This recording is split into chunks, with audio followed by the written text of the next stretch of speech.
Welcome back to the Book Log, everybody. Today I'm going to be talking about Cloud Atlas by David Mitchell. Just going to come out swinging in this review and right out of the gate say that this is one of the coolest books I've ever read. It's so ambitious and intricate, and I think David Mitchell might actually be a genius. That all sounds hyperbolic, and maybe it is, but I just found the whole book to be endlessly fascinating, and I guess I'll be spending this review trying to justify this level of enthusiasm. The first thing I have to mention, of course, is the format. This book is 6 individual stories with a nested, mirror-like structure where each story is interrupted midway, leading into the next until the central story is told in full, and then the sequence reverses, closing each previous story in reverse order. So the order of the stories is like 1, 2, 3, 4, 5, 6, 5, 4, 3, 2, 1, if that makes sense. The 6 stories are all connected, but not in a way that's immediately obvious. In fact, a lot of these stories could very easily stand on their own. They all have incredibly distinct voices and writing styles, and you could even say different genres entirely. The through line here is that the main character, or one of the main characters in each story, are all reincarnations of one another. The first story takes place in the mid-19th century, and the subsequent stories take place farther and farther into the future,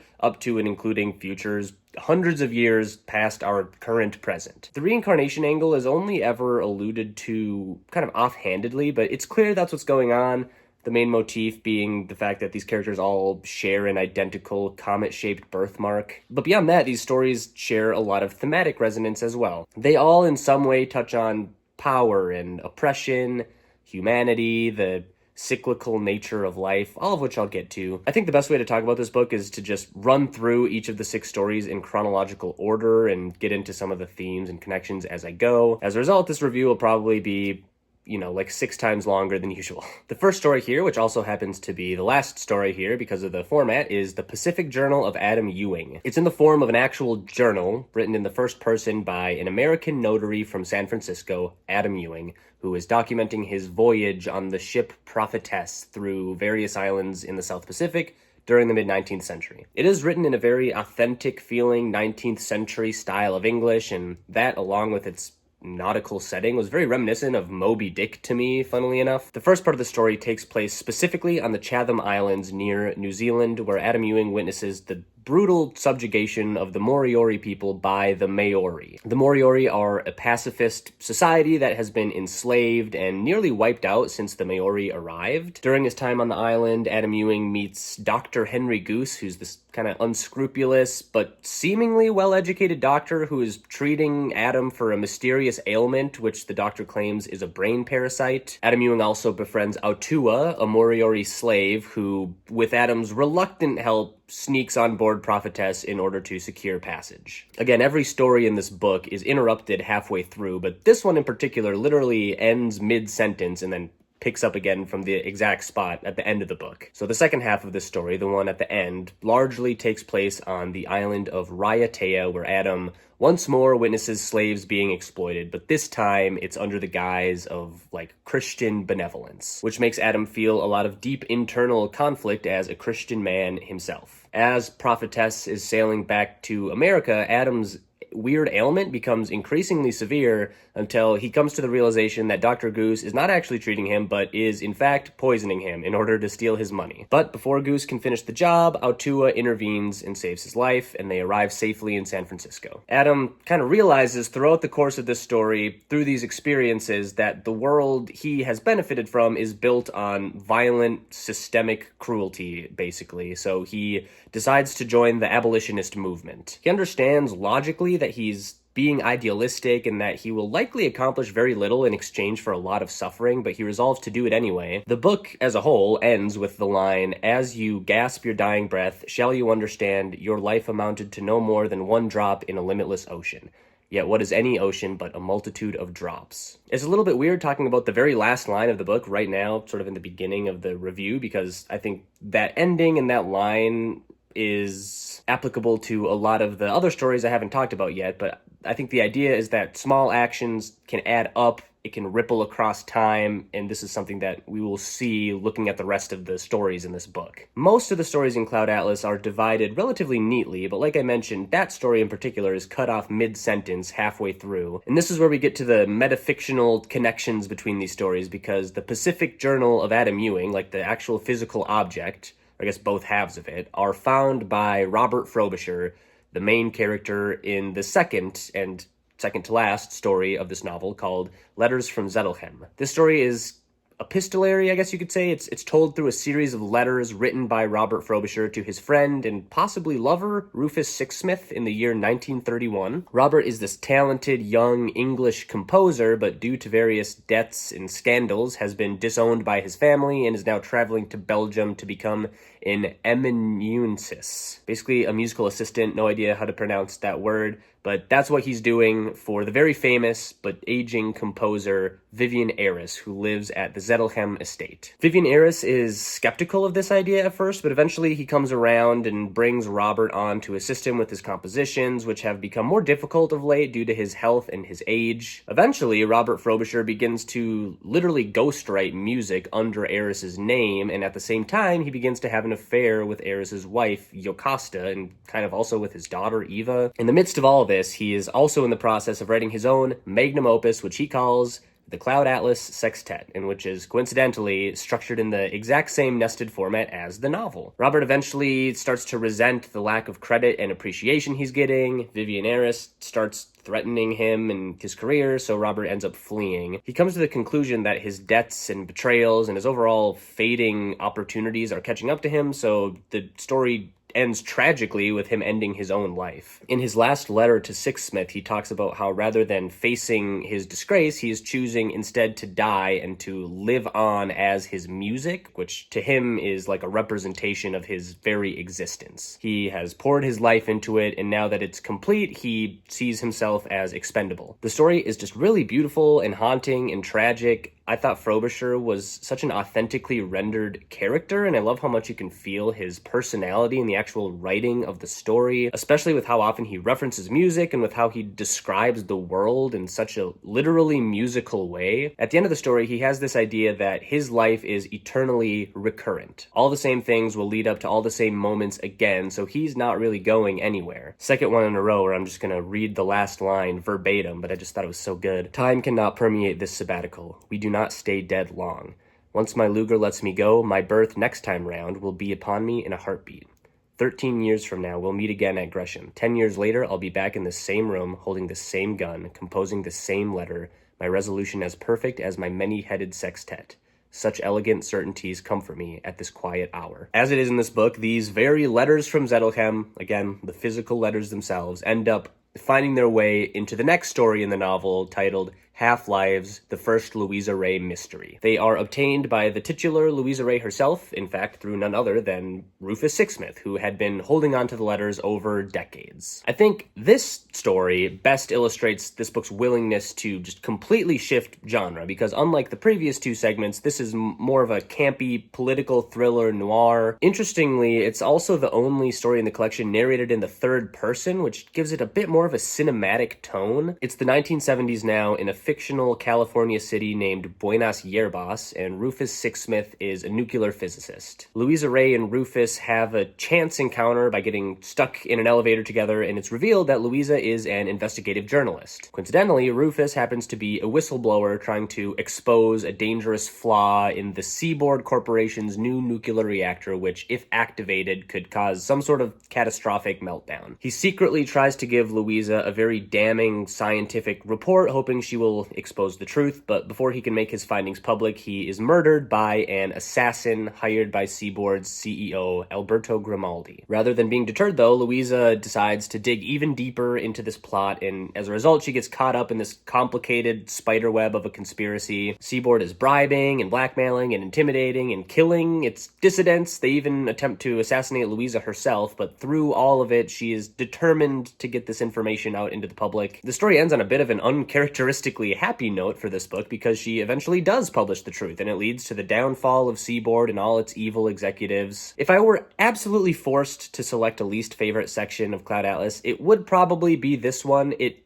feels like a slight tonal mismatch, but I still thought it was great overall. I do love how heavy-handedly it critiques the greed of capital through this corporation who commits a bunch of murders to protect its profits, which is a theme that will be returned to in future stories here. I think Louisa also mirrors Adam Ewing's idea that one person is capable of making a difference in the world. And just in general, I love the huge stylistic variety this book provides. This story finds its way into the next story through yet another interesting avenue. It is acquired by a man named Timothy Cavendish as he is going through somewhat of a ghastly ordeal in the section titled The Ghastly Ordeal of Timothy Cavendish. This story is roughly present day. Mr. Cavendish is an aging London-based publisher, and so at some point the Louisa Ray story comes across his desk like as a manuscript, which kind of blends the lines between fiction and reality a bit, considering, Louisa and Timothy are supposed to be reincarnations of one another, but I'll digress on that for now, because the meat of the story doesn't really have much to do with Louisa anyway. Instead, the story begins when one of Timothy Cavendish's clients, Dermot Hoggins, throws a critic off a balcony, killing him for panning his most recent novel called Knuckle Sandwich. At first, this turns out to be a blessing in disguise for Timothy. The novel becomes a bestseller due to the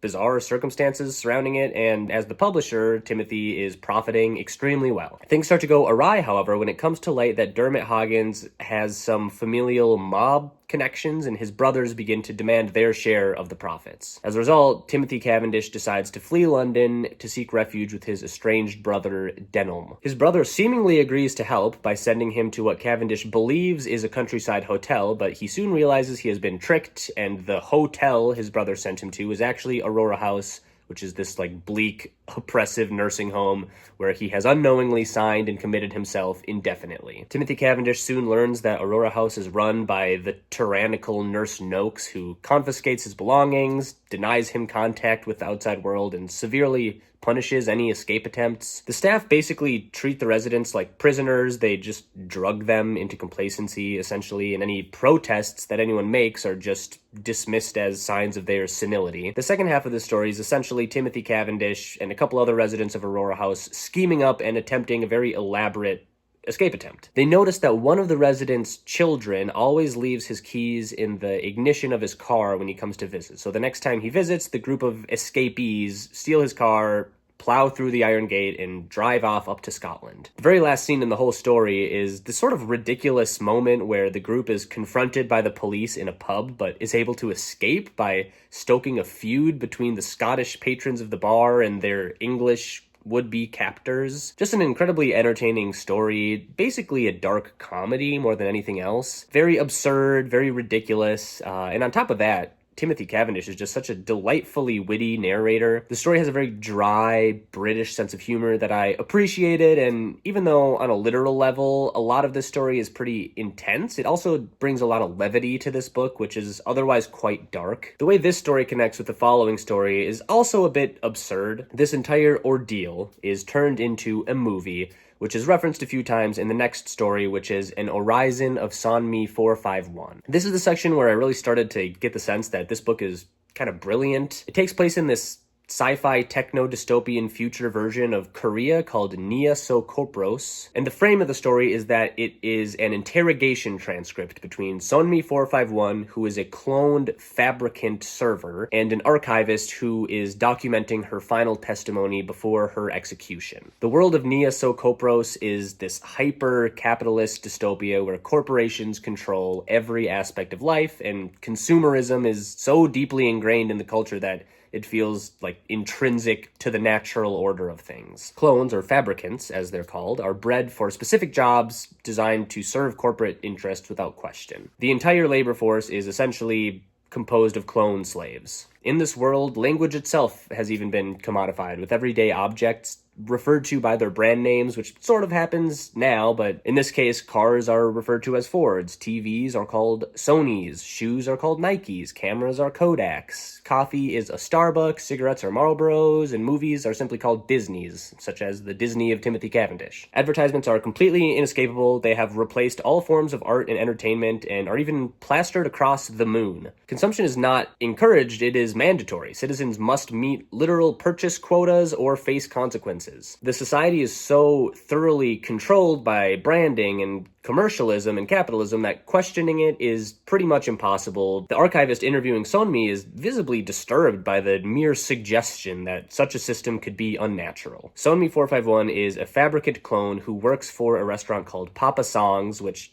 so far as I can tell, is basically supposed to be some future version of McDonald's, given the references to the golden arches that he keeps making. Her life is literally dedicated to the restaurant. She has been genetically crafted for this precise purpose, all the way down to a spiritual level, as she and her other fabricant kin have to recite corporate slogans as prayers every day. Sonmi really only has knowledge pertaining to the restaurant, as, again, fabricants are deliberately bred to not be capable of complex thought. The actual plot to this story is that one day Sonmi begins to develop legitimate self-awareness. Eventually she attracts the attention of Union, which is essentially an underground resistance movement to this corporocratic government, and she is taken under the wing of Heiju Im, who is basically a rebel disguised as a scientist. Nia So Kopros promises all fabricants that after only 12 years of labor, they are allowed to retire to a Hawaiian paradise to live out the rest of their lives in a process called ascension. Heiju reveals to Sonmi that this entire promise is actually complete propaganda, and the actual fate of fabricants is much different. The two of them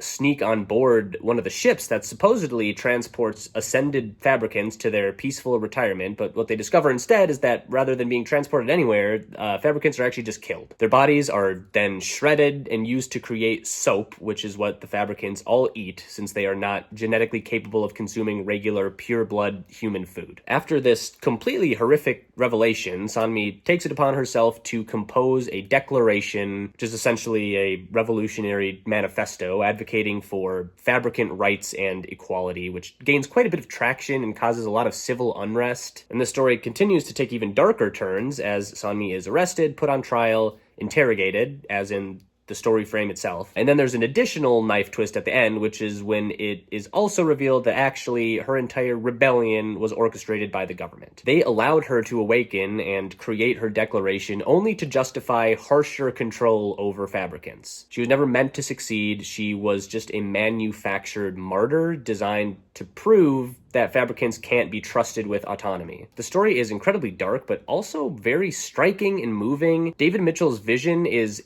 eerily prescient, and it feels like it offers a frighteningly plausible glimpse into a future where capitalism has erased individuality and autonomy and the very concept of a life beyond consumption. And this leads us directly into the sixth and middlemost story of the collection, and also the story that is set the farthest into the future, Slush's Crossin' and Everything After. This story plays out in full, then the book works backwards through time, finishing off the second half of each of the preceding stories. This is also the story that convinced me David Mitchell is a genius. This entire story is written in a fictionalized future dialect of English that is absolutely fascinating from a linguistic perspective. It's hard to characterize the way it's written, but there's a lot of contractions, a lot of new vocabulary and syntax. It feels just as distant from modern English as the English of 400 years ago does today, which I think is the reason David Mitchell decided to write it this way. Each self-contained story in Cloud Atlas is written in a very particular way, using language from that time and place, so it follows logically that he would want to give the far future the same treatment. Here's a quote from early in the story, just to give you a vague idea. Adam, my bro, and Pa and me was trekking back from Hanakoa Market on miry roads with a busted cart axle and draggly clothesies. Evening catched us up early, so we tented on the southerly bank of Slush's Crossin' cause Waipo River was furyin' with days of hard rain and swollen by a spring tide. I don't know if that's a good example. It's hard to get a sense of this without seeing it written, but I just thought it was so cool. And the actual narrative of the story to me is equally fascinating. It follows this guy named Zachary who lives in Hawaii long after the fall of a technologically advanced society. His people, the Valleysmen, live a simple agrarian life on the island. They are deeply superstitious. They're fearful of what they call the Oldens, which are the remnants of the past civilization that just still exist all around their world. And they believe in and worship Sonmi 451 as a deity, which is how that story is connected to this one. Their world is threatened by the Kona, who are this violent, warlike tribe that also lives on their island and constantly pillages and enslaves everyone else. Zachary is haunted by guilt over his father's murder and his brother's capture at at the hands of the Kona, which he believes was due to his failure to act and save them years and years ago. One day, a woman named Miranim arrives, who is a member of the advanced, technologically adept prescients who still retain some of the knowledge of the old world and occasionally come to the island on a cruise ship to do some trading. Interestingly, unlike the other stories in Cloud Atlas, the narrator, Zachary, is not the same reincarnated character, but rather Miranim is, as she's the one with the comet-shaped birthmark. She ends up staying with Zachary's family long-term, and Zachary is initially very suspicious, but eventually he comes to trust her and he teaches her about their way of life on the island. One of my favorite scenes in the story is when the two of them climb up to the top of the volcano Mauna Kea and explore the abandoned observatory. Miranim teaches Zachary about some of the old world technology, and Zachary teaches Miranim about Old Georgie, who is this horrifying demon creature that exists within the valley's people's spiritual lore, but who also might actually be real, kind of unclear. And one day, shortly after their volcano excursion, the Kona attack the valley, killing and enslaving most of Zachary's people. Miranim rescues Zachary with some futuristic weaponry, like a laser gun, basically, and they narrowly escape, and Miranim offers to take him with her when the Prescients leave the island. After a lot of hesitation, Zachary accepts. He abandons his doomed homeland for a chance at survival and a future beyond the endless cycle of violence that plagues his home. The story ends with Zachary recounting this tale to his children years later and miles away. His children listen to this story, which reinforces the novel's overarching theme of how so much persists and echoes across time. It's like, will humanity ever break free from its cycles of self-destruction, or will it always repeat the same mistakes over and over and over? I just thought this book was phenomenal. It completely blew me away. The way David Mitchell is able to write with such salient, clear-eyed precision about these profound themes, and how he can do it in 6 different voices and in 6 different genres. Just really incredible to experience. At its core, I think Cloud Atlas is a book about the cyclical nature of history. All 6 of these stories, in some way or another, are about the persistence of oppression and struggle for freedom, and how those things repeat and refract across time throughout literal centuries. There's always exploitation, whether that's through colonialism or corporate greed or systemic violence or hyper-capitalism, but each story also presents figures who resist that cycle. And their resistance, no matter how insignificant, can ripple across time and shape the future. I've seen some people say that the reincarnation of these characters is a gimmick, but I think it plays into this idea nicely. As Zachary says in the last story, souls recur across lifetimes like clouds float across the sky. Individuals change, but the struggles they face and the choices they make are eternal. That's what humanity is. And as Adam Ewing says in a last line that's so good, I'm going to read it word for word twice in this review: one drop in an ocean may seem meaningless, but what is any ocean but a multitude of drops? We're going to give Cloud Atlas a big ol' 10 out of 10.